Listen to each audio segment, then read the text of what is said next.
big game of the weekend. A lot of big games, but the one that a lot of people are very excited about. Yeah. Should we start with Tammy Abraham? It feels like it's the natural place to start because what a season he's having. Yeah, absolutely unbelievable season. 7 goals at the start of the season, on fire, and some old tweets being dug up from Tammy Abraham's Twitter account, of course, back in 2012. People say you are what you eat. That's funny because I don't remember eating a sexy beast this morning. Look at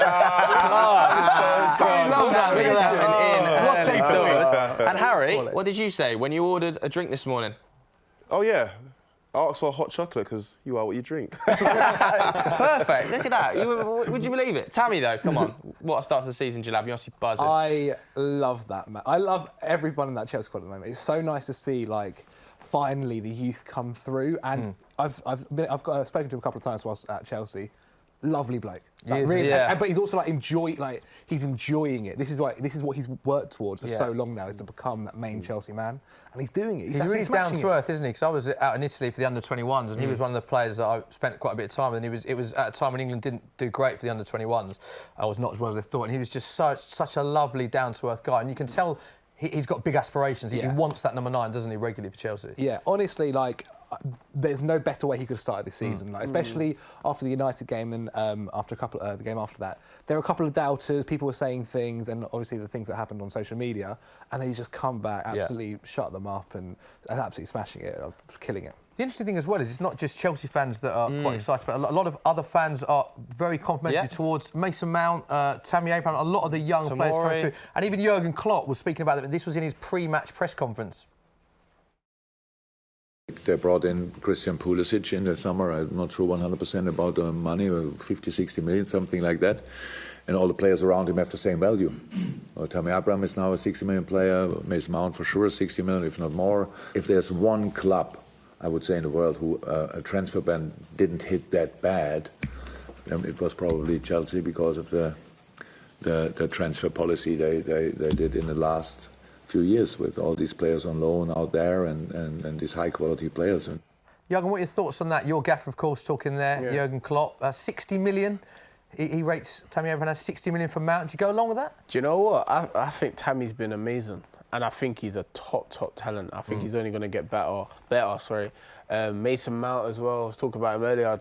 What a baller. Good player, isn't he? Yeah. Do you know what? Obviously, we're playing them on the weekend, so I don't really want to big them up too much.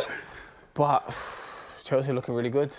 They're looking really good. The other thing from that I found very interesting from that press conference is that he said if there's one team that can cope with the transfer embargo, it is Chelsea. Do you almost think that it's a blessing in disguise that you've had this ban because it's meant that that Frank Lampard has given young English players the chance? So many of them playing. Yeah, indeed. I think that was kind of the biggest issue at Chelsea, was that, like, when players were on the rise and as a youngster, we were also bringing in young, really talented players. Like Hazard joined when he was like very young, like 21 or so.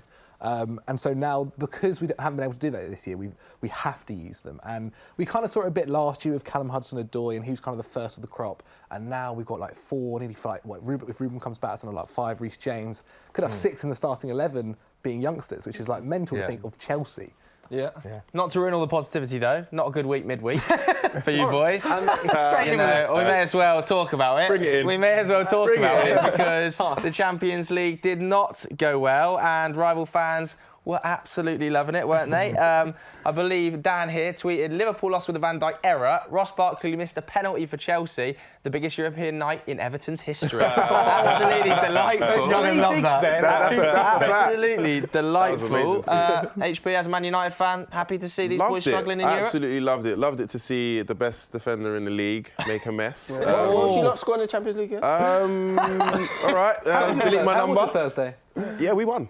We won, actually. We won. We won. We won. Astana as well, so big teams only. Great team. Astana's an amazing team. One of the greatest teams ever. Can we just carry on with this? Because this is exactly what we want for the show. We do have to talk about the penalties, Zach.